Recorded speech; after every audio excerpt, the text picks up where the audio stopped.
Hello and welcome back to Meerkat Chris. Following up on my last video, which was about a collection update, but more specifically was about the Xbox One that I recently bought, I thought it'd be a pretty good idea to follow that up with a video about Xbox Live, and specifically Call of Duty Modern Warfare 2 and my first experience with Xbox Live. And just some good memories. Good memories.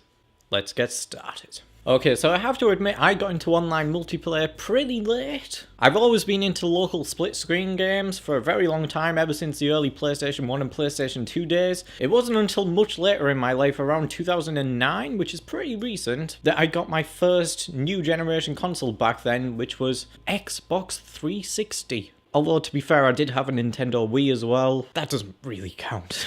Yeah, I didn't get Xbox Live to begin with, so for a very long time I was playing local split screen with my brother, the dude, like Halo 3 and Modern Warfare 2, the split screen mode, which was Spec Ops, which was really good, and I wish they brought it back. And you know, just a bit of 1v1 every now and then. And to me, that was kind of like as far as the experience went for a very long time, and I loved it. I loved the local multiplayer aspect of it. Add on to that, I didn't have an internet connection for my Xbox at all, so I was one of the few still buying the Xbox magazines. I can't remember exactly which Xbox magazine, I think it was either this or a bit of both. Mainly just because I was interested in reading up on some of the most popular upcoming games, and seeing what new games I could get into along the way.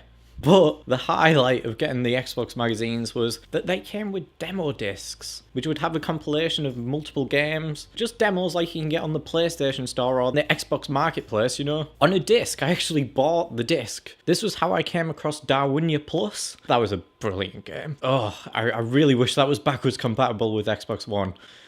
I really want to play that game. So for me, that was kind of like how my life was for a very long time. My gaming life was just kind of made up of that, and that's all I kind of expected from that gaming life. You've got to understand I was fairly young at the time. You know, I think I was in year 7, so we're talking quite a while back, year 7 or 8. I think I was in year 7 or 8, one of those two. But when my life changed, for the better or worse, was in 2009, when I think Modern Warfare 2 had been out for not that long at this point, and I went round one of my friend's house who had a PlayStation 3, but also had online multiplayer support. And he not only showed me Modern Warfare 2 online, but he showed me Nazi zombies from World at War. And you know, I was blown away.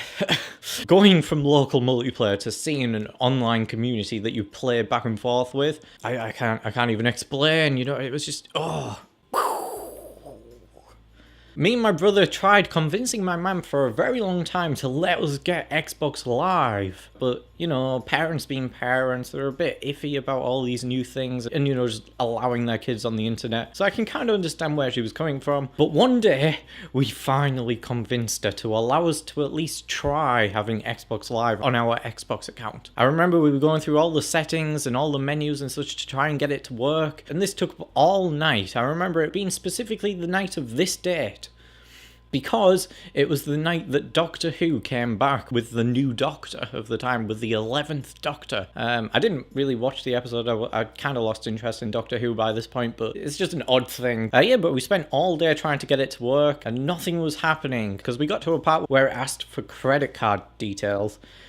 This kind of turned my mum off it for quite a while. She was very against putting her details into it, and she was like, no, we're not doing this, no. So we kind of had to just forget about it, I think. I was convinced that we didn't need credit card details because we weren't going to be buying the Xbox Live subscriptions digitally. We were going to be getting them in store physically. So I kind of thought that was a bit odd. But anyway, nothing was working, and I remember I ended up going to bed that night sulking and being like, I'm never going to be playing online with other people.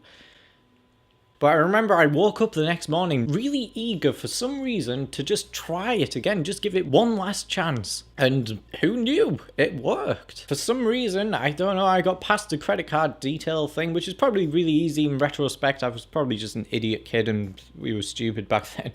Yeah, we got past that and we got our first month of Xbox Live free. So I immediately just booted up the nearest game, which I think was Modern Warfare 2, to find it working. Xbox Live was working on my Xbox 360. I immediately loaded up a lobby and got into a team deathmatch lobby for the map Skid Row. For For some reason I remember this. It was a big deal to me, okay? And I immediately fell in love with it. I loved this whole experience of playing with people who weren't actually there with me, you know? I could play with people across the world, and that was just so weird and mind-blowing again. You know? I guess in a way you could kind of say it felt like I'd discovered paradise. Okay, maybe not quite, but I remember the dude, my brother, we call him the dude, coming downstairs that morning and finding me playing on Xbox Live, and he was so surprised, and I loved it. I loved that moment. And we only had the one console at the time, so we kind of had to swap between each other because it was only single player games and that. We had a shared account as well because Xbox had this stupid thing where, like, you know, you had to pay for individual subscriptions as opposed to like on PlayStation where you can kind of like, if the main host has got a subscription, then the other players can still play online anyway. But we didn't care, you know, we had Xbox Live for the very first time in our entire lives. It was a completely new experience to us. And I immediately started to begin to wonder what other potential this Xbox Live service has for us and what we could have been missing out on all this time. You know, I immediately started to discover that they had arcade games, which were basically like the indie titles of those days. And they had demos which were free. I didn't have to pay for a magazine to get the demo disc. I could just have the demos there to just install and play a section of a new release that I was vaguely interested in. I could also expand on my favorite games with DLC, downloadable content, which I enjoyed back then, but you know, it was a bit more innocent back then. And then of course it kind of started to feel like I had my own bank in a way because of the Xbox points and such that you could buy physically again. You didn't have to have a debit or credit card installed. You could just go to the shop and buy, what was it, like 1200 points or something, and then you could spend it on like 800 point game and then have like that 400 spare to spend on whatever else. And then of course there's the whole process with playing online with your friends without having to have them over at your house. It's not really something I do anymore these days on like PlayStation or anything, but my friendship group at school all had Xbox 360s and Xbox Live accounts, and pretty much every night we'd party up and play our favourite games together. Call of Duty was a favourite amongst our friendship group. CoD 6 was the big deal back then, you know, Modern Warfare 2. Everybody back then called them by the numbers, you know, CoD 6. It's a bit weird if you say CoD 14 or whatever it's up to now, you know. I don't know, maybe the kids do call it CoD 14, I don't know. I remembered scenarios like staying up way too late into the night playing Nazi Zombies, getting to round 23 or something on Dairies or whatever it was called, Dairies, I don't know. And then my mum coming in and being like, you should be going to bed because it's school tomorrow. You know, she wouldn't really like that. She doesn't sound like that, okay? And then I'd just be like, I can't just leave the lobby, ma'am. And besides, this is more important than school in the morning. Oh, God. Oh, dear. And then there was the whole clan situation, you know, when people got groups of friends and you would kind of like make up to a forward clan name. Clan tag? Yeah, I think it's a clan tag. I, of course, had my own clan, which was COH. Which stood for Call of Honor. If you haven't figured it out already, it was Call of Duty and Medal of Honor, kind of mixed together because they were two of my favourite first-person shooters at the time. And it was a fairly popular clan name amongst my friends at school. I had quite a few people involved in the clan for a very long time. And of course, I was the leader. And I was known as COH Ghost 007. My favourite character from Call of Duty at the time. And then my favourite film franchise character, which was James Bond 007.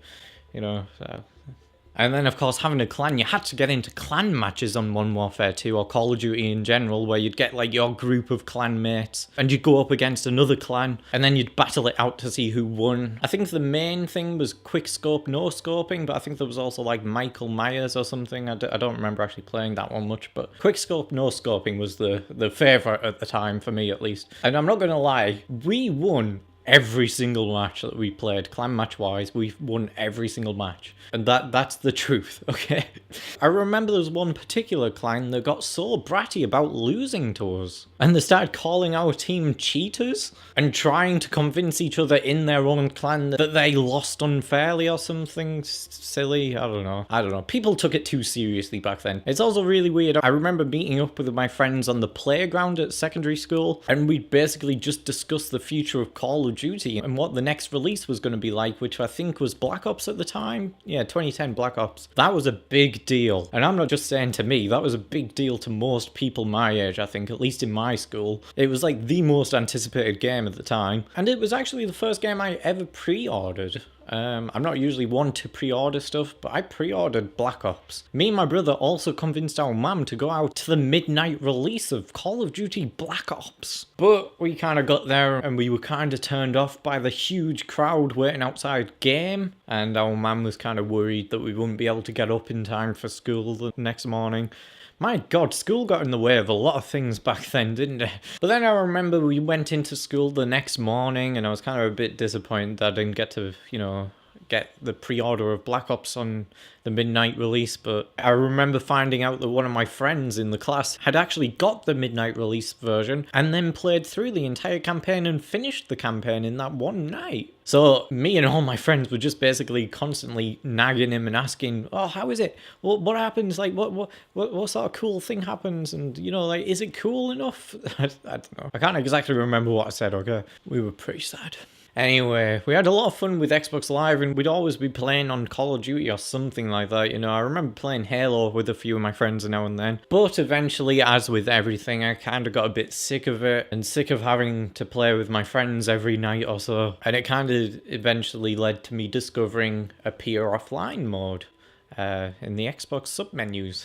But it did lead to me having to make up a lot of stories as to why I'm not on Xbox anymore at the time, when in reality I was really just playing, like, I don't know, Nazi zombies by myself or something even sadder. Yeah, I was a terrible friend. Yeah, I'll admit that. I just wanted to play my own games. You know, when you get into a party, it's great and all for like the first hour or so, but then you just gotta keep doing what everyone else wants to do, or you've got to make sure that you're all together in a game. When in reality, I just want to be free to just leave whenever I want and just go play, you know, like some, I don't know, what was a big game at the time? I don't know, BioShock or something like that, you know? And unfortunately, it kind of just eventually led to me losing interest in Xbox Live in general, especially as school finished up, you know, and we headed off to college the next year or something like that. And it eventually led to me just stop playing games in total, you know. There was actually a brief period of time in my life where I just didn't play games. I think it was a couple years of me just not really touching games anymore. I did eventually get back into Xbox 360 and Xbox Live with the release of GTA 5. And I remember specifically the night before GTA 5 came out, I did get around to playing with my friends again on GTA 4. There was actually an online mode to that and it was pretty fun. It's not as deep and involved as the GTA Online is today, but it had some cool modes there and there was a bit of free roaming you could do with friends, and that was a lot of fun. I remember we were just showing each other loads of glitches you could do in the game. It was hilarious. When GTA Online eventually released, I remember having tons of fun with my friends in that as well. I remember there was an occasion where I just got in one of my friend's Mini Cooper cars in the game and we just drove along the entire map, just up and down the mountains, and just explored the map for like one of the first times, and that was fun. We just kind of like had a chat while he drove the car and I just kind of messed with the radio station or something. You know, what do you do as passenger other than shoot people, you know? I really liked that. That was fun. And then unfortunately I again just dropped Xbox Live after I got bored of GTA Online. And then luckily, like half a year to a year later, I did get back into gaming with the PlayStation 3. I just love playing online, you know, online multiplayer. Not with friends, you know. Ooh, I can't be dealing with talking to people, you know.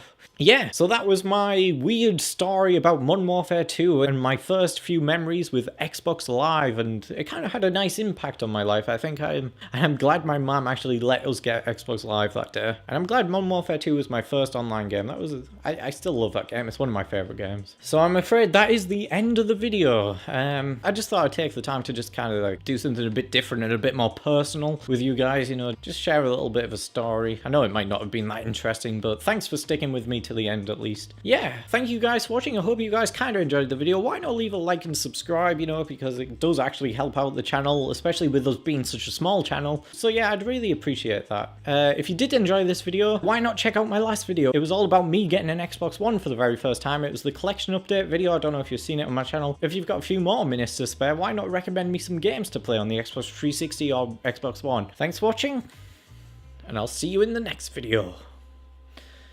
Bye. Bye. Bye.